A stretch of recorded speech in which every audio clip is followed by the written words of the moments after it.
BPS Klungkung menyampaikan hasil rilis data strategis Kabupaten Klungkung sepanjang tahun 2023.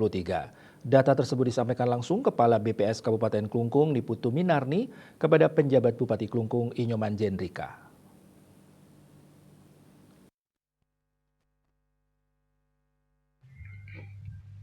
Data yang disampaikan berupa data kemiskinan, pengangguran, hasil sensus pertanian 2023, ST 2023, indeks perkembangan harga IPH, indikator makro, serta hasil evaluasi penyelenggaraan statistik sektoral IPSS.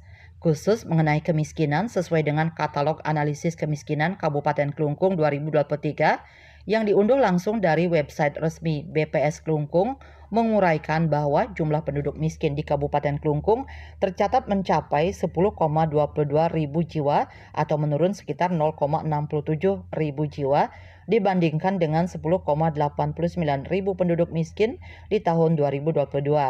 Apabila dipadankan dengan jumlah penduduk miskin di Bali, konsentrasi penduduk miskin di Klungkung mencapai 5,27%.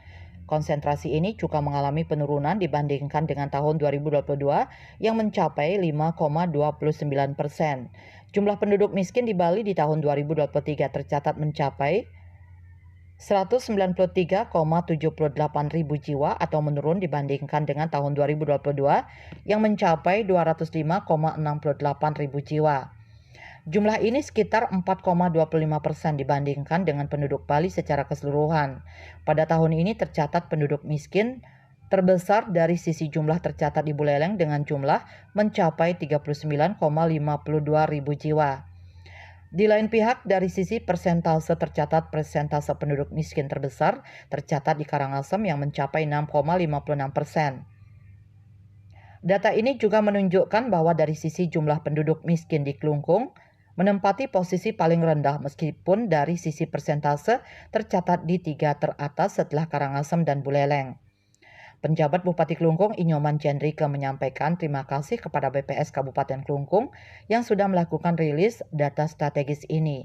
Dia juga berharap dari data hasil survei ini nantinya bisa memberi masukan kepada Pemkab Klungkung sehingga bisa melakukan tindak lanjut yang konkret sesuai dengan kondisi di lapangan. Angka kemiskinan ini diharapkan dapat terus turun setelah ekonomi warga sempat mengalami gejolak saat pandemi COVID-19. Bagiarta Bali Post melaporkan.